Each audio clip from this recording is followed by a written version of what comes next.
नमस्कार, राधे राधे। कैसे हैं आप सब लोग? आज जो मैं क्वेश्चंस आपके लिए लेकर आई हूँ बहुत ही इंपॉर्टेंट क्वेश्चंस है, तो प्लीज वीडियो को अंत तक देखें। चैनल को लाइक एंड सब्सक्राइब करना ना भूलें। एक गर्भवती महिला में दिए जाने वाले टीडी के दो टीकों के मध्य, दो टीकों के बीच में कितना गैप होना चाहिए? इसका आंसर है डी, 1 महीना। डी, 1 महीना। निम्नलिखित में से एक नवजात शिशु की मृत्यु का सबसे प्रमुख कारण क्या है? निम्नलिखित में से एक नवजात मृत्यु का सबसे इंपॉर्टेंट रीजन क्या है? इसका आंसर है डी, सेप्टिसेमिया। सेप्टिसेमिया। पेंटावेलेंट के दो टीकों के मध्य, पेंटावेलेंट के दो टीकों के बीच में कितना समय अंतराल यानी कि कितना गैप होना चाहिए? इसका आंसर है सी, 4 सप्ताह, 4 वीक्स। डीपीटी की फर्स्ट बूस्टर डोज कब दी जाती है? डीपीटी की फर्स्ट बूस्टर डोज कब दी जाती है? इसका आंसर है सी, 16 से 24 महीने पर। 16 से 24 महीने पर। एक शिशु, एक बच्चे के द्वारा सख्त आवाज सुनकर हाथों को ऊपर उठाना क्या कहलाता है? इसका आंसर है सी, मोरो, स्ट्राटल रिफ्लेक्स क्रिया। विकास सिर से शुरू होकर धीरे धीरे नीचे के भागों की ओर बढ़ता है। विकास के इस सिद्धांत को क्या कहते हैं? इसका आंसर ए, सिफेलोकॉडल। सिफेलोकॉडल। निम्नलिखित में से कौन सी जगह बच्चों में कैंसर का सबसे सामान्य स्थल है, जहां बच्चों में कैंसर सबसे ज्यादा पाया जाता है? इसका आंसर है सी, बोन मैरो। सी, बोन मैरो।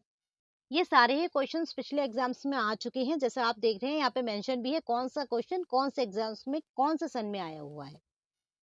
एक्यूट जीवाणु जनित मेनिंजाइटिस यानी कि बैक्टीरिया से होने वाले मेनिंजाइटिस अचानक किसी बच्चे को हो जाता है, तो एक नर्स का सबसे इंपॉर्टेंट काम क्या होगा? इसका आंसर है बी, बहुत शांत वातावरण प्रदान करना। बहुत शांत वातावरण प्रदान करना। निम्नलिखित में से कौन सा सेरेब्रल पॉलिसी का सर्वाधिक विशिष्ट गुण है? निम्नलिखित में से कौन सा सेरेब्रल पॉलिसी का सबसे अच्छा गुण है? यह जन्म के समय या जीवन के प्रथम 2 वर्षों के दौरान प्रकट होती है। यह या तो जन्म के समय प्रकट होती है या जीवन के 2 वर्षों के दौरान प्रकट होती है। एक स्कूल नर्स को डाउट है कि एक बच्चे में एक्यूट ग्लोमेरुलोनेफ्राइटिस है। दिए गए ऑप्शंस में से कौन सा ऑप्शन इस बीमारी से सबसे ज्यादा रिलेटेड है? इसका आंसर है डी, 2 सप्ताह पहले उसे स्ट्रेप्टोकोकल इन्फेक्शन हुआ था।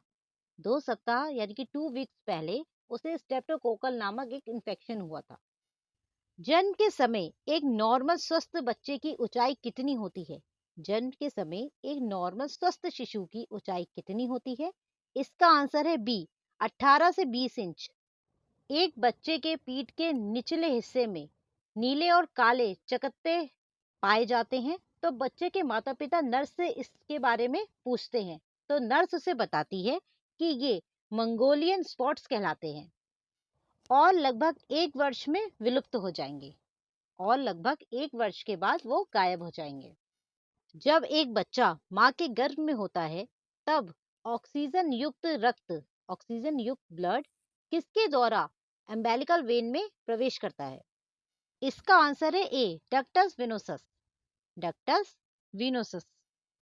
एक नर्स इरेथ्रोब्लास्टोसिस फिटिलिस से एक पीड़ित बच्चे की मां को समझाती है कि एक्सचेंज ट्रांसफ्यूजन ब्रेन को नुकसान होने से रोकने के लिए कितना आवश्यक है?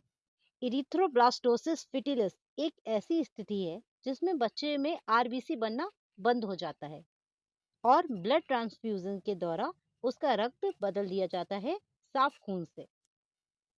स्तनपान कराने वाली माता के आहार में नर्स क्या बढ़ाने के लिए जोर देती है?